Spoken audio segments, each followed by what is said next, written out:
Boa noite, meu nome é Mário, eu estou participando aqui de um seminário de matemática.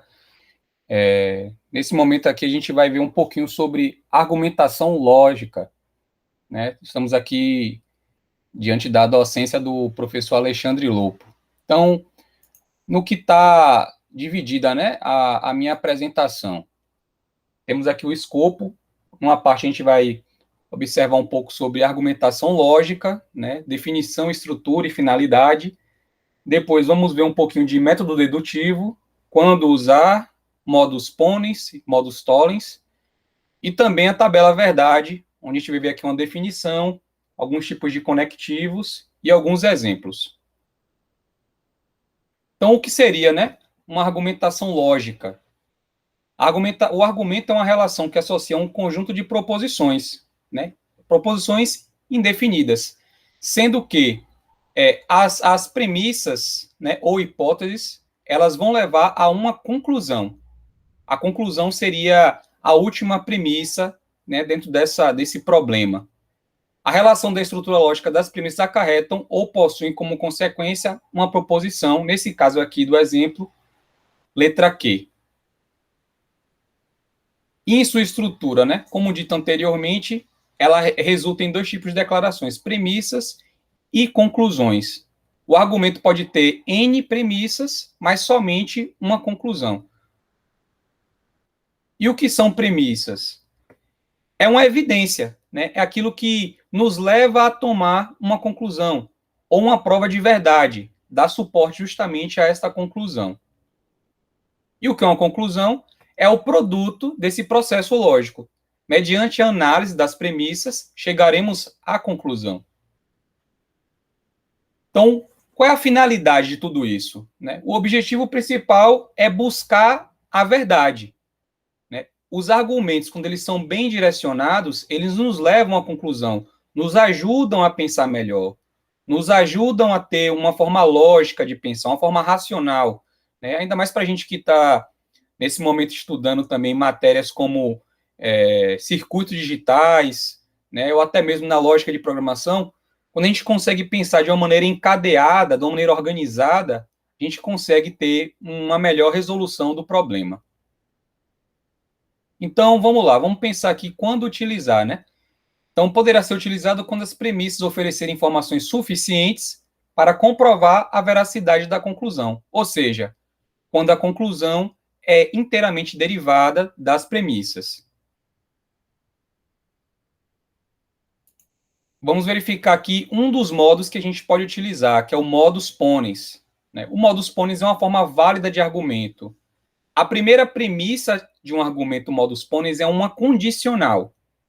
Há uma afirmação do antecedente na segunda premissa, ou seja, afirma-se que o antecedente é verdadeiro e desconclui-se que o consequente também é verdadeiro. Vamos entender isso aqui observando um exemplo, né, de premissas e conclusão que eu utilizei para chegar à aplicação do modus ponens.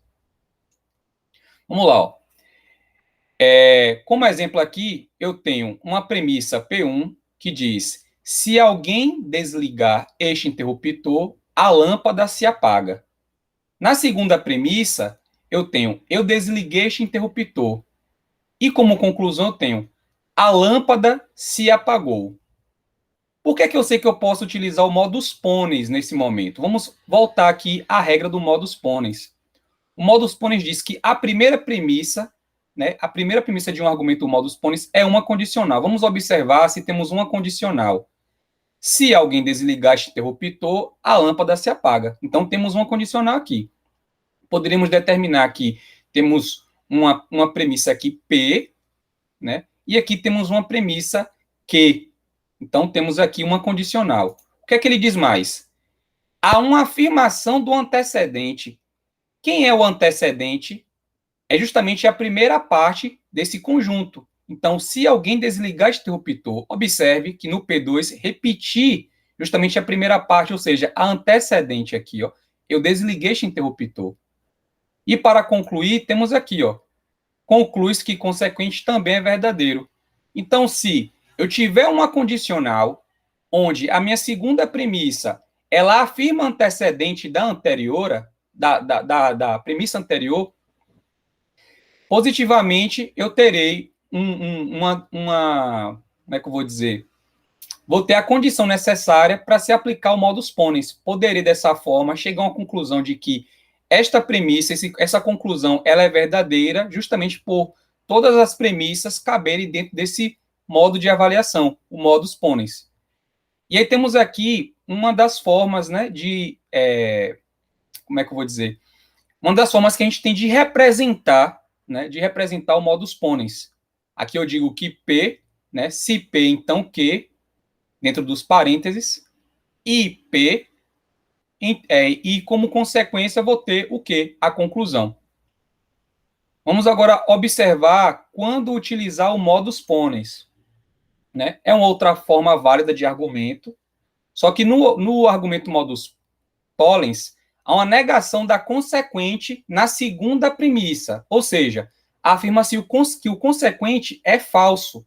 Disso conclui-se que o antecedente também é falso. Então, vamos observar aqui a aplicação do modus tollens.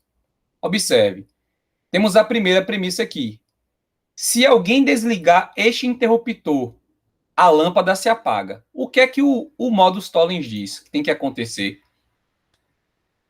Temos aqui, ó, uma negação da consequente na segunda premissa. Então, temos uma negação, a lâmpada não se apaga. Temos uma negação. Da consequente, quem é consequente da primeira premissa? A lâmpada se apaga. Então, se a lâmpada se apaga, estiver negada na minha segunda premissa, temos aí agora a oportunidade de aplicar o modus tollens e verificar se a conclusão realmente é verdadeira. Então, vamos lá, ó. A premissa inicial é a lâmpada se apaga. Se no P2 eu negar, estamos no caminho do modus tollens. A lâmpada não se apagou. Se temos o não, então há uma negação. Então, nesse caso, se legitima o uso do modus tollens. E como conclusão, né, conclui-se que o antecedente também é falso. Eu não desliguei este interruptor, sendo que o antecedente aqui, ó, se desligar, se eu coloco a condição aqui de não, então estou negando. Então, podemos, nesse caso, afirmar de que este conjunto de premissas e esta conclusão é verdadeira justamente porque ela consegue cumprir com todos os requisitos que o modus tollens nos exige. E essas aqui são algumas formas que temos de representar, né, o modus tollens, onde se P, então Q, e não Q, né, conclui-se, então, um não P. Aí agora pulando para a tabela verdade, né? A definição de tabela verdade é um dispositivo utilizado no estudo da lógica matemática. E com o uso dessa tabela verdade, a gente verifica se o conjunto de proposições leva um valor lógico verdadeiro ou falso. A gente vai observar também de que todos os modos que são utilizados no dedutivo, eles são comprovados através de tabela verdade. Por isso que a gente consegue ter a segurança de aplicar essas deduções, porque elas já foram provadas, né, através de um outro método, nesse caso aqui, a tabela verdade. Temos aqui os conectivos que são utilizados, né, que já foram observados também na representação do modus tollens, né, e do ponens. A gente tem aqui o símbolo do não, que é um tio, é o mesmo que negação.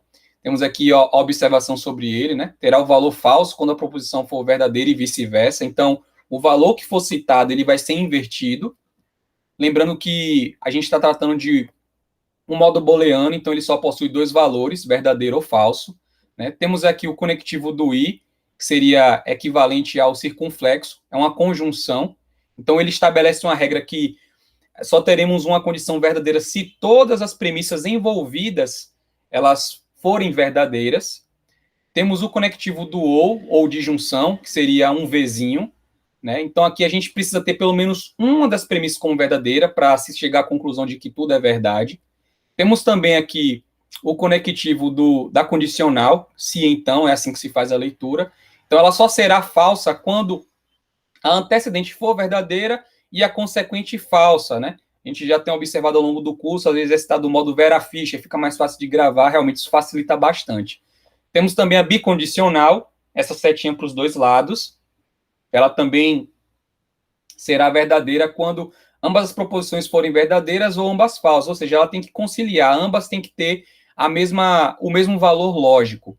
Temos o símbolo de implicação, né, relaciona aqui a lógica entre duas proposições, a gente também observou isso no modus tollens e ponens, e o símbolo de equivalência. E aqui a gente tem um exemplo do uso da bela-verdade. Eu não sei se vocês observaram ao longo da apresentação que eu procurei utilizar as proposições semelhantes para a gente observar justamente quando é que a gente pode utilizar cada um dos métodos. Não é porque a frase foi escrita de uma determinada forma ou determinado objeto está sendo citado, né? A gente precisa realmente observar como elas estão se relacionando entre si para observar se o método utilizado corresponde, né, ao resultado que a gente deseja obter. Nesse caso aqui, eu estou utilizando o mesmo exemplo que eu utilizei no modus ponens. Só que agora, ao invés de simplesmente observar a regra do modus ponens, eu estou montando uma tabela verdade que vai me mostrar se realmente a conclusão é verdadeira. Estipulei aqui valores lógicos, né, para cada uma das premissas. Defini que P teria valor verdadeiro, verdadeiro, falso, falso. Defini que Q teria valor verdadeiro, falso, e depois tentei resolver, né, a primeira premissa aqui, que é a P1, a premissa composta. Então, vamos lá. Ó. Se eu tenho em P o valor de verdadeiro e Q verdadeiro também, nessa relação aqui, ó, se P, então Q, temos o valor verdadeiro. Verdadeiro, verdadeiro, verdadeiro. Agora, vamos aqui à famosa Vera Fischer. Então, se eu tenho Vera Fischer, o valor vai ser falso. Se eu tenho aqui agora ó, falso e verdadeiro, verdadeiro. Se eu tenho falso, falso, verdadeiro. Lembrando que na regra da condicional, eu só vou ter um valor falso se eu realmente tiver com a antecedente verdadeira e a sucessora falsa. Aí vamos agora resolver aqui a segunda condição, né? A segunda condição, que é o se P, então Q e P. Né? Então vamos lá. Ó. Essa condição de I agora, já resolvi o se P, então Q, vamos resolver agora o I. Então, verdadeiro e verdadeiro, verdadeiro. Falso e verdadeiro, falso. Verdadeiro e falso, falso. Verdadeiro e falso, falso. Se formos voltar aqui os slides e observar a condição do I, né, a conjunção, ela só será verdadeira quando todas as proposições forem verdadeiras. Então, é justamente o que aconteceu aqui. Né? Deu falso na grande maioria e só deu verdadeiro em uma. E agora a gente vai resolver a consequência disso. Verificar, né, realmente se há uma implicação, né, nessa relação. Então, vamos lá. Ó. Na implicação dessa premissa com o quê? Então, verdadeiro, né? Verdadeiro, verdadeiro. Falso e falso, verdadeiro. Né? Falso e verdadeiro, verdadeiro. Falso e falso, verdadeiro. O que nos leva a uma tautologia, ou seja, todos os valores lógicos desse conjunto de premissas, né, nos levam à conclusão verdadeira, uma tautologia. Vamos a outro exemplo. Temos aqui agora um exemplo, né, aplicando justamente uma contraprova ao modus tollens.